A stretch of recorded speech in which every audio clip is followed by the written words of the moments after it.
Uno, dos, tres. Bienvenidos al podcast El dinero no viene con instrucciones. Mi nombre es Ricardo Chavero, soy director general de Network Consulting. Llevo más de 10 años invirtiendo en el mercado de valores y me encanta aprender sobre cómo cuidar el dinero. Y yo soy Brenda Gómez, soy asesora financiera. He ayudado a más de 1000 personas a mejorar y sanar sus finanzas. También disfruto mucho de aprender sobre el dinero. Síganos en nuestras redes sociales, Network MX, o búscanos en Google como asesorfinanciero.com.mx.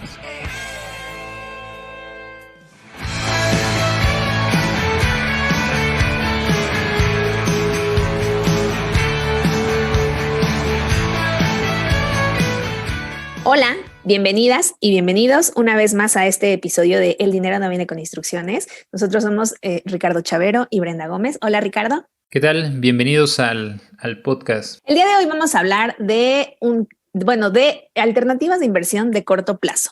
Entonces, de pronto nos preguntan mucho sobre alternativas populares. Ya las iremos aquí mencionando, pero algunas cuestiones como muy populares que escuchan y que tienen inquietud. Entonces, por eso estamos haciendo este episodio. ¿Por dónde queremos empezar hoy, Ricardo? Este tema siempre me ha llamado mucho la atención, Bren. Para los que son conocedores del mercado de valores, sabrán que evaluar instrumentos de deuda, uno cree que la renta variable es complicado, pero nada que ver. Los instrumentos de deuda son sumamente complicados porque tienen en sí mismo, tienen mucha complejidad. Y vamos a tratar de hacerlos muy sencillos, Bren. Y se nos ocurrió esta analogía que queremos hacer primero para entender el famoso seguro del ahorro que ofrece tanto el IPAP como para la SOFIPO. Hay otra institución que ahorita hablaremos, etcétera, ¿no? Y me gustaría primero que entendamos esta razón, ¿no? Vamos a empezar con el siguiente caso, Bren. Imagínate que hay una persona que en su cuenta de banco tiene $100 millones, ¿no? Y te menciono este caso porque hace algunos años, creo 8 o 9 años, circuló ahí por las redes justamente una foto, me parece que era de este banco Credit One, de Estados Unidos, donde decía el saldo de la cuenta $100 millones, ¿no? Y de inmediato, ¿no?, se pronunciaron los especialistas diciendo es una foto falsa, ¿no? Y la lógica que ellos estaban diciendo es, bueno, a ver, es que en Estados Unidos, y ahorita hablaremos del caso de México, las cuentas de banco están protegidas hasta por $250,000. Ese es, digamos, la protección que ofrece, se llama la FDIC en Estados Unidos, ¿no? Y un poco la lógica de esta explicación es que, a ver, usualmente lo que hacen las instituciones enormes que se dedican a pagar, cada vez que pagan nóminas, lo que hacen es ocupar a su vez otras empresas que lo que hacen es ese dinero lo dispersan en muchas cuentas de banco. Es decir, oye, esta empresa tiene 15 cuentas de banco y la razón por la que lo hacen así es para que cada cuenta de banco a su vez tenga esta protección de los $250,000. Luego entonces la pregunta es, ok, si eso hacen las grandes empresas, pues tienen X cantidad de cuentas para que cada una esté protegida por los $250,000 que otorga este organismo gubernamental. Entonces la pregunta sería, bueno, ¿y los bancos dónde ponen el dinero? O sea, si yo soy un banco enorme y tengo varios miles de billones de dólares, pues ¿dónde pongo ese dinero? La respuesta es que ese dinero, esos miles de millones de dólares, los terminan poniendo en certificados de la tesorería. Es decir, la lógica sería, bueno, pues si mi banco me da una garantía de hasta 400,000 UDIs, que es el caso de México, por el Instituto para la Protección del Ahorro Bancario, mejor conocido como el IPAP, pues la idea es que si tengo más de esa cantidad de dinero, pues usualmente lo que haría cualquier institución financiera, cualquier persona con varios miles de millones, es que siempre se van al instrumento más seguro. En el caso de Estados Unidos serán los bonos de tesorería o los Treasury Bills, y en el caso de México el instrumento más seguro y donde los bancos ponen su dinero son en certificados de tesorería o mejor conocidos como CETES. ¿Qué quiere decir? que cuando estamos haciendo esta comparativa entre dónde está mi dinero más seguro, si en un banco o en CETES, pues si el banco pone su dinero en CETES, por lo tanto quiere decir que siempre va a estar más seguro en los certificados de tesorería. Incluso en Estados Unidos, la Fed, el Banco Central de Estados Unidos, lo que hace es que tiene especie de cuentas bancarias, pero que no son para empresas. Las tienen esas líneas, digamos, esas cuentas de banco exclusivamente para países. Luego entonces lo que hacen los países a su vez es donde tienen esas reservas internacionales, por ejemplo las que tiene el Banco de México, a su vez lo tienen en certificados de tesorería de Estados Unidos. Es decir, si dibujáramos una línea de lo que es más seguro en el mundo contra lo que es más riesgoso en el mundo, en primer lugar tendríamos que poner a los certificados de tesorería de Estados Unidos. Se les llama, digamos, en términos teóricos y también prácticos, como el instrumento financiero más seguro del mundo. Es ahí donde todos, digamos, todo el dinero del mundo a su vez está respaldado, ¿no? Oye, pues si quiero un lugar seguro, lo voy a proteger en bonos de la tesorería de Estados Unidos. En el caso de México, el IPAP surge en el 94-95 cuando se da este tema hiperinflacionario y que algunos bancos terminan quebrando. Se crea como una especie de póliza de seguro en el cual los bancos cada mes van pagando cierta prima para que se vaya haciendo un ahorro en dado caso de que alguno de los bancos pudiera llegar a quebrar, pues se les pueda pagar al día de hoy hasta 400,000 UDIs por persona. Y dependiendo cuánto nos estén escuchando, pues está alrededor del 6.6. Cuando nos estén escuchando pudiera estar hasta en 7 pesos la UDI, las unidades de inversión. Luego entonces esta es la suma máxima que va a proteger por persona, por banco. Que esa es una diferencia importante. Es por persona y por banco. En Estados Unidos las cuentas de inversión, por poner un ejemplo, están protegidas por el SIP, que es el Security Investor Protection Corporation, y tiene una garantía de hasta $500,000 por cuenta de inversión, que no tenemos, digamos, algo equivalente aquí en... Luego entonces, cuando hacemos esta pregunta de dónde está más seguro mi dinero, si en el banco, en una SOCAP o en una SOFIPO, siempre va a estar más seguro en certificados de tesorería, que a su vez es donde tanto bancos como SOCAPs como SOFIPOS pondrían el dinero. Es decir, si ellos tuvieran que decidir, a su vez dirían, bueno, pues este dinero lo voy a poner en CETES, en certificados de tesorería. Que te decía que es curioso porque de pronto cuando recomendamos como una alternativa que abran su fondo de emergencia en CETES, una pregunta muy común es, pero ¿y ese no tiene seguro como tiene tal vez el banco o la SOFIPO? Pues, esta es una explicación de por qué los CETES son un instrumento seguro. O sea, incluso los bancos, las grandes instituciones financieras, pues ponen ahí su dinero, pues realmente quien lo está respaldando pues es el gobierno del país. Aquí hay que entender, Bren, que muchas veces cuando comparamos con algún fondo de inversión, por ejemplo, que esté invirtiendo a su vez en instrumentos de deuda, o la plataforma de CETES Directo, DIN, que en algún momento hablamos, o GBM Cash, o Allianz, que a su vez invierte en ETFs e instrumentos de deuda, estamos comparando instituciones que son únicamente custodios.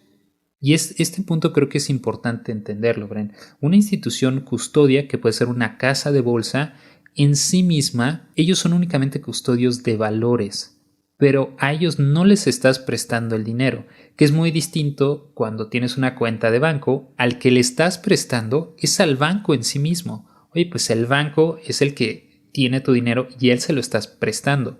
Por eso es que tiene esta protección, digamos, del IPAP, ¿no? Si el dinero le estás prestando a la SOFIPO, pues a su vez tiene la protección de 25,000 UDIs y están protegidas por ProSOFIPO, ¿no? Que a su vez es el que protege las SOFIPOs, ¿no? Entonces, creo que es importante entender estas diferencias de cuando le estoy prestando al gobierno.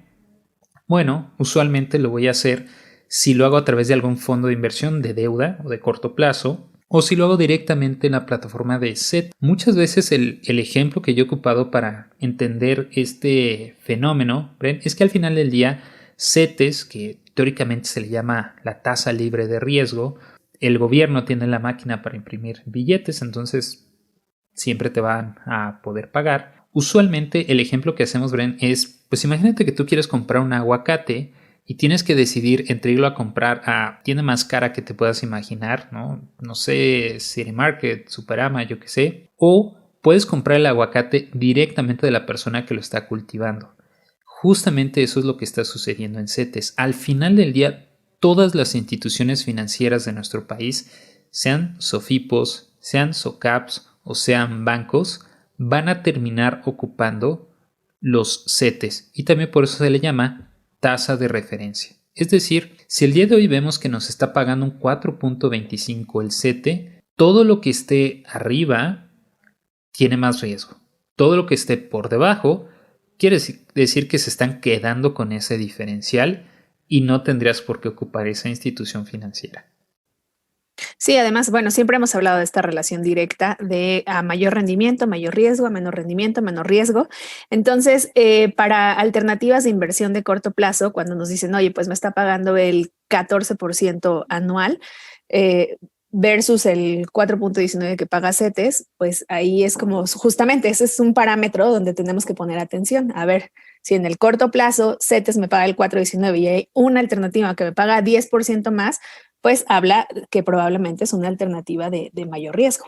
Y hay que entender el tema del riesgo. Al final del día, si nos están pagando mucho rendimiento, quiere decir que estamos asumiendo también un riesgo más considerable, ¿va? Ahora, quiere decir que necesariamente no tenemos que invertir en estas herramientas. De las más famosas está Finsus, que se volvió muy famosa a raíz del programa Shark Tank. Está Eibanco, que es propiedad de Banregio, y es una herramienta, una marca que están ocupando para atraer, digamos, a gente joven a que puedan abrir sus cuentas. Está DIN, que es un fondo de inversión de Actinver, la casa de bolsa. Está, por ejemplo, hay dos canales principales que está ocupando GBM. Por un lado, tiene un convenio con Mercado Libre, dado que lanzaron esta plataforma de pagos ya hace algunos años que se llama Mercado Pago, y lo que sucedía es que muchas veces las personas ahí dejaban ese dinero. Literalmente ahí estaba sin hacer nada, ¿no? Entonces se acercan a GBM y es en este convenio que a mí me pareció una idea brillante, ¿no? Entonces dicen, pues siempre que tengas tu dinero en Mercado Pago, automáticamente para que esté trabajando tu dinero, lo vamos a invertir en un fondo de inversión de Grupo Bursátil Mexicano. Y es que básicamente les está dando la tasa de CETES un poquito más, pudiera ser un poquito menos por el tema de comisiones. Hay otra que, por ejemplo, se llama Supertasas, que también han hecho mucha publicidad, que a su vez lo que hace la página de Supertasas es que es un referenciador a una SOFIPO que se llama Credit Club, ¿no? Entonces, digamos, esas son como de las principales herramientas que han sido, como que ahorita han tenido más, digamos, publicidad, y es importante entender qué son y qué no son cada una de estas instituciones. Yo diría, por un lado, Bren, yo pondría, por ejemplo, a CETES, a la herramienta de Actinver, que es DIN, y a la de GBM, que puede ser GBM Cash a través de su plataforma GBM Plus o a través de Mercado Pago, o Pigo, exacto. Eso yo lo pondría, digamos, en un cajón. Lo que están haciendo es invertir el dinero en instrumentos gubernamentales.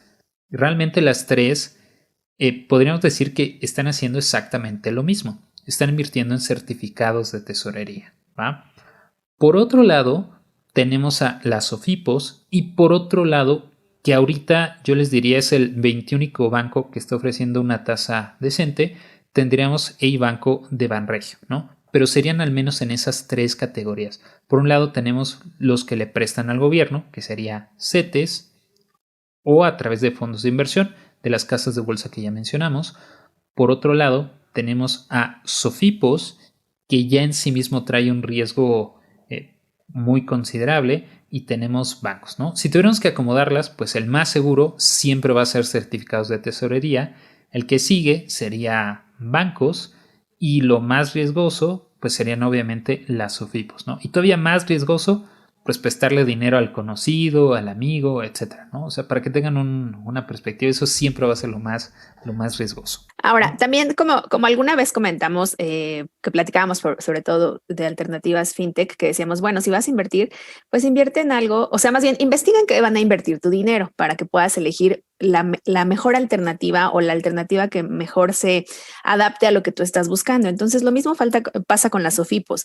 Las SOFIPOS fueron creadas, pues, básicamente para permitir el acceso a las cuentas como de ahorro, a tarjetas de crédito, a préstamos, a comunidades o personas que era muy difícil que se acercaran como al sistema financiero. Entonces, así surgieron las SOFIPO. Ahora, hay que investigar antes como de poner nuestro dinero, que justamente a quién se lo van a prestar, dónde va a estar, dónde van a poner ese dinero.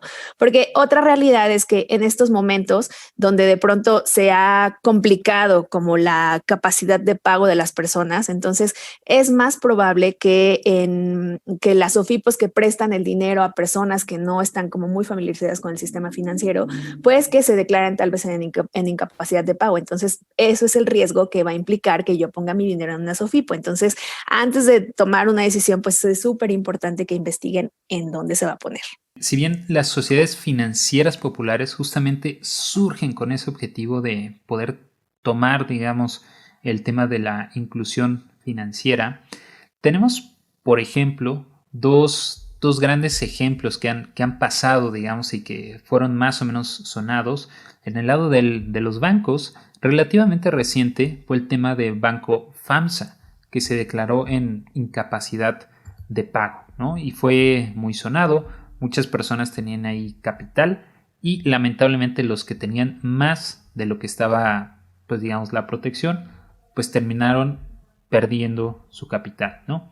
Del lado de las SOFIPOS, y esto es importante, se ha prestado mucho, Bren, en estos años para que puedan captar capital, pero como dices, híjole, los requisitos de un banco son muy altos y se necesita mucho capital, pues mejor lo voy a hacer a través de una SOFIPO.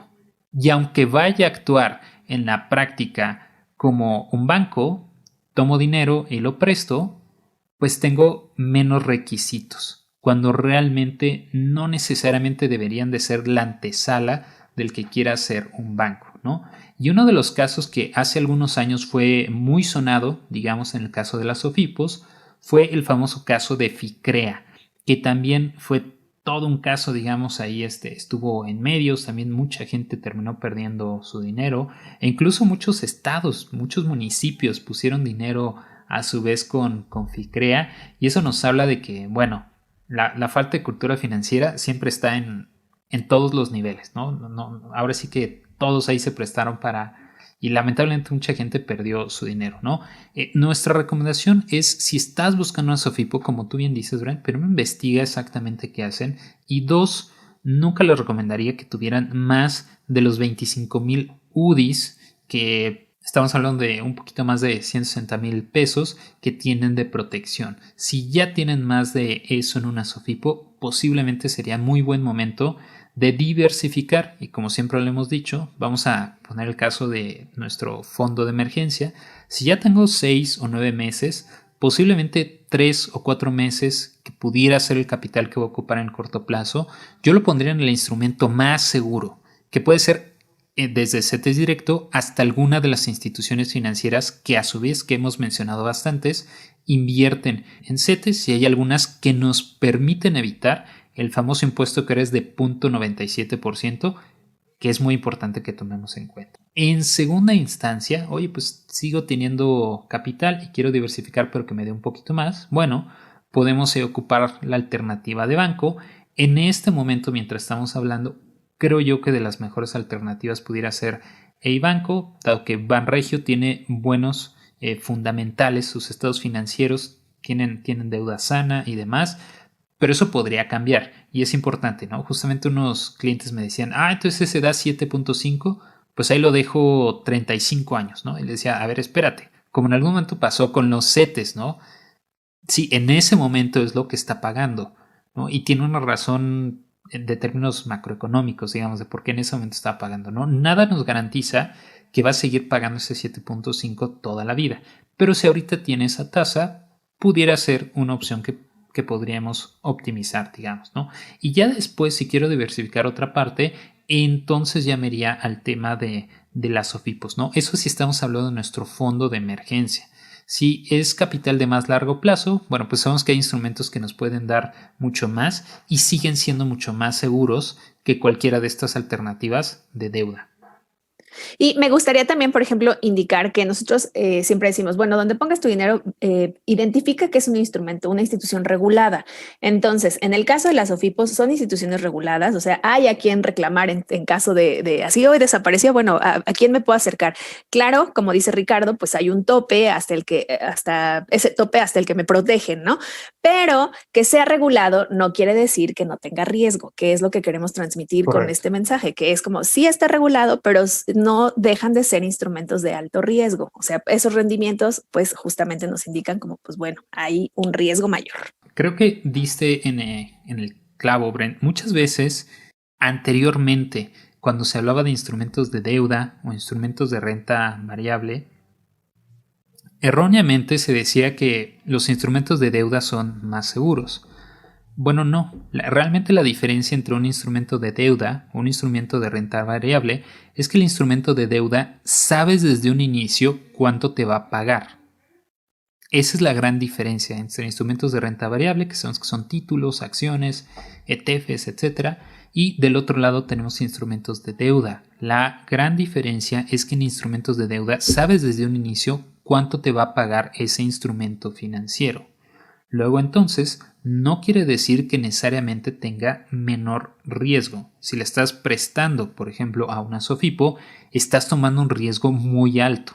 Nada más que desde un inicio sabes cuánto podrías ganar. Si le estás prestando al gobierno de México a través de certificados de tesorería, bueno, puedes tener con mucha certeza y mucha tranquilidad que te va a pagar la tasa de referencia que esté actual en ese momento. Si nos salimos un poquito de nuestro país y decimos, oye, ¿dónde será más seguro tener nuestro dinero? Si en México, en Europa o en Estados Unidos. Bueno, a nivel macro, tradicionalmente el instrumento que se considera más seguro del mundo son los CETES, pero de Estados Unidos, que son conocidos como los famosos Treasury Bills, ¿no? Entonces, un inversionista de allá dice, pues sabes que yo prefiero tener mi dinero en mi moneda para además evitar variaciones de tipo de cambio, y ya sé que, como decíamos al inicio, ahí es donde las grandes fortunas están protegiéndose de que puedan quebrar las instituciones, porque al final del día los bancos son empresas privadas que pueden llegar a quebrar, como cualquier otra empresa privada. Este punto se me hace muy interesante, Bren, porque, y vamos a poner el siguiente caso, ¿no? Yo digo, oye, voy a poner mi dinero en el Banco Santander, que tiene una capitalización de mercado, no es correcta, pero vamos a suponer que sea de 10 billones de dólares. Y entonces yo voy y pongo mi dinero ahí. Y del otro lado me volteo y digo, oye, yo quiero invertir en acciones de alguna empresa. Vamos a suponer para este caso sea Airbnb, por poner un ejemplo. Decimos, oye, tiene una capitalización de mercado de 92 billones de dólares. Y cuando nos ponemos a comparar por el tamaño de la empresa en donde estoy confiando mi dinero, vemos que los bancos muchas veces tienen capitalizaciones de mercado muy pequeñas comparadas contra empresas en las que podríamos invertir que también son consideradas muy seguras. Llámese, por ejemplo, Coca-Cola, Procter & Gamble, Unilever, etcétera, ¿no? Empresas que realmente ya no cambian mucho y tienen una capitalización de mercado muy grande. Por eso es que cuando se ve con esta óptica, las personas que tienen mucho dinero, pues no confían en los bancos. Y eso es importante porque muchas veces los bancos tienen más dinero administrando que lo que vale su negocio. Luego entonces, híjole, pues no es tan seguro tener el dinero en los bancos y por eso es que se limitan estas grandes fortunas que hasta empresas, hasta personas, lo que hacen es aperturar distintas cuentas en banco. Y el dinero, digamos, que no necesitan usualmente para pagar nóminas o dinero que van a ocupar del día a día, lo tienen en certificados de tesorería o Treasury Bills, si es que estamos hablando del caso de Estados Unidos, ¿no? Y creo que es muy importante entender que los bancos, a su vez, si ellos están cuidando su dinero en certificados de tesorería, ¿por qué tú no lo harías, ¿no? Decir, oye, pues si ellos están poniendo a su vez el dinero ahí y tú prefieres tenerlo en una SOFIPO, posiblemente ahí podría haber algún error, ¿no? Digamos, al entender cómo funciona el sistema financiero. Sí, en todo caso, como decía Ricardo, si de verdad, así como están muy enamorados de la SOFIPO, si quieren estar ahí, pues solamente tengan cuidado de que sus cuentas no sobrepasen el límite que está protegido. Entonces, como aseguren también su patrimonio de alguna manera, no pongan todo en máximo riesgo. Porque sabemos que puede pasar y ha pasado. Si ustedes analizan históricamente, han quebrado muchas más SOFIPOS. Lo que pasa es que pues no necesariamente todas están, digamos, en las noticias, pero han quebrado muchas más SOFIPOS que bancos. Y acuérdense, esto tiene una razón de ser, simplemente la relación riesgo-beneficio, porque hacen préstamos más caros, por lo tanto pueden tener una rentabilidad más alta, pero a su vez la probabilidad de que les dejen de pagar a las SOFIPOS a los que les están prestando, pues también, por lo tanto, puede ser más alto, ¿no? Entonces, de esta forma podemos entender un poquito cómo funcionan, digamos, estos instrumentos financieros. Hay que mencionar, ven, que, como tú bien decías, las SOFIPOS surgen con la idea de ayudar, digamos, al tema de la inclusión financiera, que todos puedan tener acceso, ¿no? Y lo que ha sucedido es que, pues al final del día, lo que hacen la mayoría de las personas que tienen SOFIPOS es que lo están ocupando para captar capital, sí prestar, y muchas veces, como los requisitos que les piden, y voy a tratar de explicarlo. Si el banco tiene 100 pesos en su estado de resultados, en su balance general, usualmente por convenciones que se llama desde Basilea III hasta otras tantas que hay a nivel internacional, les piden que tengan cierto porcentaje de esos 100 pesos que tienen en su cuenta de banco en reserva, y ese porcentaje lo deben de tener. Los porcentajes que les piden de reservas a las SOFIPOS son muy distintos de los bancos. Lo que quiere decir es que pueden tomar mucho más riesgo, ¿no? Y por eso es que te pagan una tasa más alta. Es importante recalcar que ese riesgo tú lo estás asumiendo, ¿no? Y es importante decir, oye, me está pagando el 8, el 9, el 10, el 11. Está bien, nada más ten en cuenta que estás asumiendo un riesgo mucho más alto. Y yo siempre he dicho, Bren, muchas veces yo soy 100% renta variable. La deuda, desde mi perspectiva, me da un poco de miedo, a menos de que sea para instrumentos de corto plazo, porque la gran diferencia, Bren, es que en el mercado de valores, oye, pues sabes que un año va a ser un 10%, el otro pudiera ser un -4%, y puedes tomar ahí varias métricas, ¿no? Está desde el VAR, el valor máximo en riesgo, hasta modelos estadísticos, etcétera, y puedes hacer ahí un cálculo estadístico. En el caso de la deuda, lamentablemente, Bren, usualmente cuando una institución te dice, ¿sabes qué? No te puedo pagar, lamentablemente ahí lo que significa no es que te vas a quedar con un -5% o con un -10%. Usualmente significa en el mundo de la deuda que en el momento en el que alguien te dice ya no te puedo pagar, lamentablemente significa que perdiste todo tu dinero. También por otro lado, yo pensaba hace rato que les decía como de hay que investigar en qué ponen el dinero las SOFIPO.